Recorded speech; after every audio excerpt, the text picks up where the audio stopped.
Hello everyone, good morning to all of you and welcome back to my channel. आज 12 जून और 12 जून से related जितने भी इंपॉर्टेंट क्वेश्चन हैं उन सभी को इस वीडियो में कवर करेंगे। यदि आपको इस वीडियो की पीडीएफ चाहिए तो आप हमारे डिस्क्रिप्शन बॉक्स से डाउनलोड कर सकते हैं।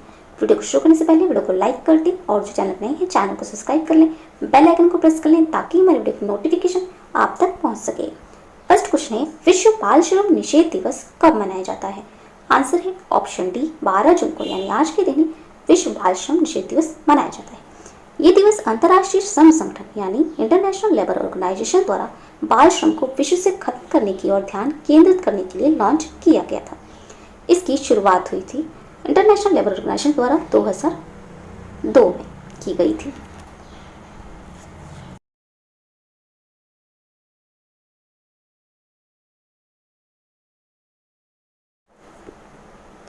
बाकी ऑप्शंस को देखें तो 7 जून को मनाया गया है विश्व खाद्य सुरक्षा दिवस, 8 जून को मनाया गया है विश्व महासागर दिवस और 8 जून को ही मनाया गया है विश्व ब्रेन ट्यूमर दिवस। 9 जून को मनाया गया है विश्व प्रत्यायन या प्रमाणन दिवस। इसकी थीम थी इस बार की accreditation supporting the implementation of the sustainable development goals. 10 जून को मनाया गया है विश्व कला विशिष्ट दिवस। नेक्स्ट क्वेश्चन है, हाल ही में किस बैंक को फोर्ब्स द्वारा भारत श्रेणी में विश्व के सर्वश्रेष्ठ बैंकों की 2021 की सूची में नामित किया गया है? आंसर है option B, development bank of Singapore को फोर्ब्स द्वारा भारत श्रेणी में विश्व के सर्वश्रेष्ठ बैंकों की 2021 की सूची में नामित किया गया है। ये लगातार दूसरे वर्ष भारत में 30 घरेलू और अंतर्राष्ट्रीय बैंकों में से नंबर 1 पर था। सूची में दूसरा बैंक है केरल का कैथोलिक सीरियर बैंक।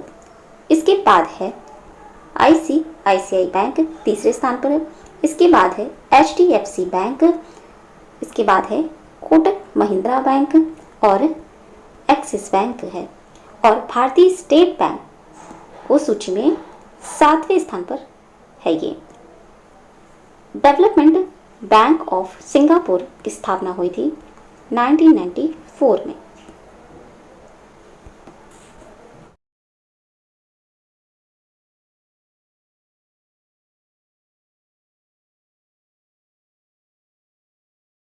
नेक्स्ट क्वेश्चन है, हाल ही में रॉयल सऊदी लैंड फोर्सेस और यूएस आर्मी ग्राउंड्स फोर्सेस ने किंगडम के उत्तर पश्चिम क्षेत्र में कौन सा एक संयुक्त अभ्यास शुरू किया है? आंसर है ऑप्शन ए, फॉल्कन क्लोज 4 अभ्यास शुरू किया है। फॉल्कन क्लोज 4 नामक अभ्यास का उद्देश्य दोनों देशों के बीच सैन्य संबंधों को मजबूत करना है और इसका उद्देश्य है सूचना और सैन्य अनुभव के आदान प्रदान को सुविधाजनक बनाना और सैन्य उपकरणों और सिद्धांतों के बीच संगतता में सुधार करना है।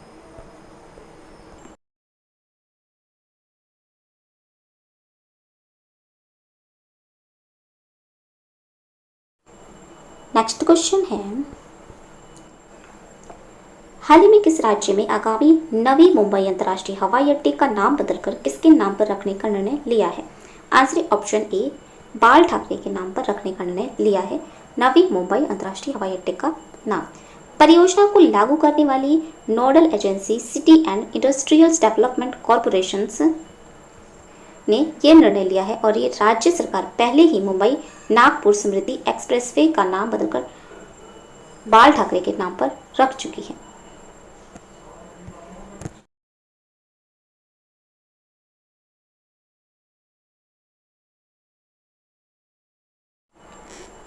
नेक्स्ट क्वेश्चन है, हाल ही में इंग्लैंड के तेज गेंदबाज 10 जून 2021 को इंग्लैंड के लिए सबसे ज्यादा टेस्ट मैच खेलने वाले खिलाड़ी बन गए हैं। उनका नाम है, answer option D, James Anderson.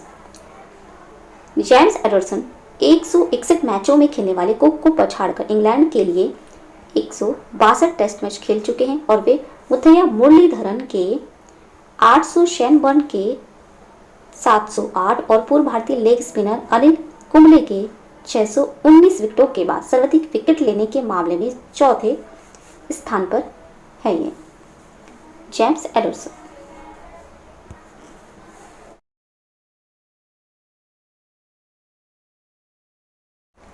Next question है, हाल ही में ट्विटर पर प्रतिबंध लगाने के बाद कू से जुड़ने वाले कौन से देश हो गए हैं? Answer option C, Nigeria. Nigeria सरकार आधिकारिक तौर पर भारतीय ट्विटर विकल्प कू में शामिल हो गई है और ये 5 जून 2021 को ट्विटर तक पहुंचने को अवरुद्ध कर दिया है। देश में ट्विटर को निलंबित करने का निर्णय कंपनी द्वारा राष्ट्रपति मुहम्मद बुहारी के एक ट्वीट को हटाने के बाद आया है। देश ने माइक्रो ब्लॉगिंग प्लेटफॉर्म्स पर नाइजीरिया के कॉर्पोरेट अस्तित्व पर नकली समाचार फैलाने का आरोप लगाया है।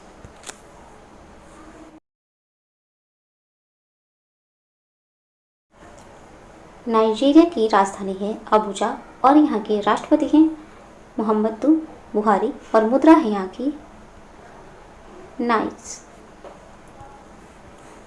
तो क्वेश्चन है, हाल ही में किस देश की लेखिका को पैन पिंटर प्राइज किससे सम्मानित किया जाएगा? आंसर ऑप्शन सी, जिम्बाब्वे देश की लेखिका को पैन पिंटर प्राइज किससे सम्मानित किया जाएगा? इनका नाम है टेंगरेम्बगा, जिन्हें बुकर प्राइज के लिए शॉर्टलिस्ट किया गया है और जिन्हें पिछले साल भ्रष्टाचार के विरोध में हराने में गिरफ्तार किया गया था।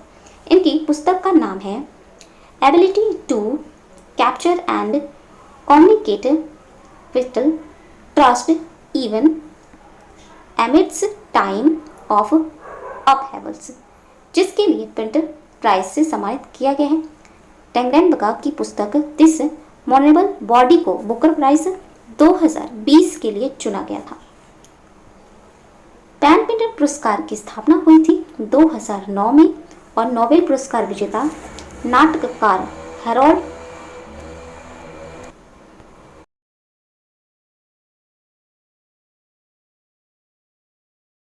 पैन पिंटर पुरस्कार की स्थापना हुई थी 2009 में नोबेल पुरस्कार विजेता नाटककार हैरोल्ड पिंटर की स्मृति में की गई थी और ये पुरस्कार प्रतिवर्ष नाटकों, कविताओं, निबंधों और उत्कृष्ट साहित्य योग्यता के उपन्यास अंग्रेजी में लिखे गए एक महत्वपूर्ण निकाय के तहत लेखकों तथा कवियों को दिए जाते हैं।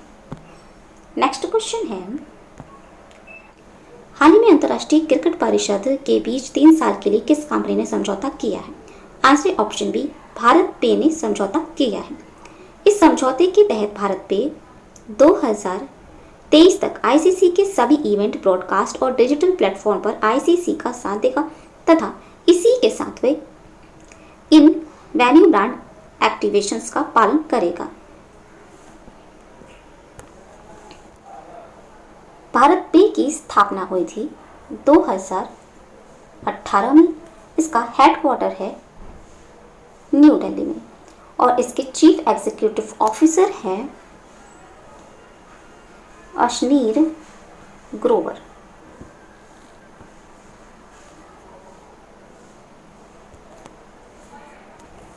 तो क्वेश्चन है, हाल ही में आरबीआई ने अंशकालिक अध्यक्ष के रूप में गिरीश चंद्र चतुर्वेदी की पुनर्नियुक्ति के लिए मंजूरी दे दी है। आंसर है ऑप्शन सी, आईसीआईसीआई बैंक के। आईसीआईसी बैंक को बैंक के अंशकालिक अध्यक्ष के रूप में गिरीश चंद्र चतुर्वेदी की पुनर्नियुक्ति के लिए मंजूरी दे दी है। वे मौजूदा नियमों और शर्तों पर 1 जुलाई 2021 से शुरू होने वाले 3 साल के कार्यकाल के लिए अध्यक्ष होंगे और 2020 बैंक के शेयरधारकों ने 1 जुलाई 2021 से चतुर्वेदी को बैंक के गैरकारी अंशकालिक अध्यक्ष के रूप में पुनर्नियुक्त की मंजूरी दी थी।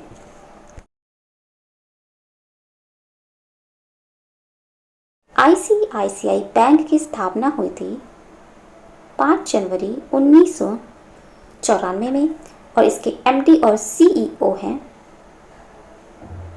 संदीप बख्शी। नेक्स्ट क्वेश्चन है, हाल ही में घरेलू क्रेडिट रेटिंग एजेंसी आईसीआरए ने फिक्स 2022 के लिए भारत की जीडीपी की वृद्धि दर कितने प्रतिशत रहने का अनुमान लगाया है? आंसर ऑप्शन बी, 8.5% रहने का अनुमान लगाया है। इसने अनुमान लगाया है कि वित्तीय वर्ष 2022 में बुनियादी कीमतों पर सकल घरेलू वर्धित 7.5% की दर से बढ़ेगा। आईसीआरए का हेडक्वार्टर है गुड़गांव में और इसका स्वामित्व मूडीज कॉर्पोरेशन के पास है।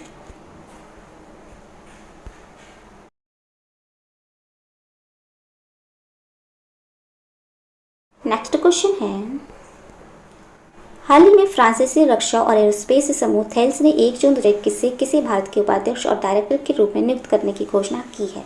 आंसर ऑप्शन बी, आशीष श्राफ को भारत के उपाध्यक्ष और डायरेक्टर के रूप में नियुक्त करने की घोषणा की है। वे इमैनुअल डे रिक्वेफ्यूल की जगह लेंगे, जो थेल्स में मध्य पूर्वी क्षेत्र के उपाध्यक्ष और समूह के रूप में भूमिका निभा रहे थे। वे कंपनी के भारत व्यवसाय का नेतृत्व करेंगे और देश में इसके सभी बाजारों में रणनीतिक विकास के लिए जिम्मेदार होंगे और इसी के साथ वे स्थानीय टीमों, सहयोग और नवाचार को मजबूत करने में अपना योगदान देंगे।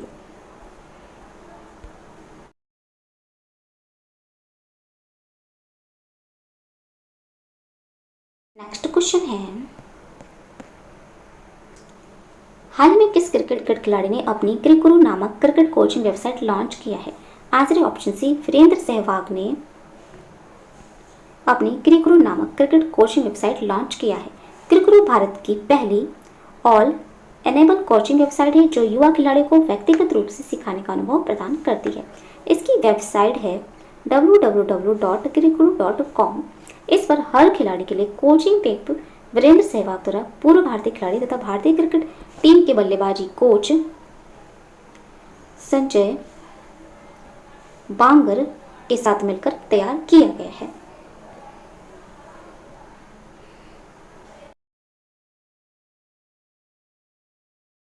तो ये थी आज के इंपॉर्टेंट करंट अफेयर्स। अगर ये वीडियो अच्छा लगा हो तो प्लीज़ हमारे चैनल को लाइक, शेयर एंड सब्सक्राइब जरूर करें। Thank you so much.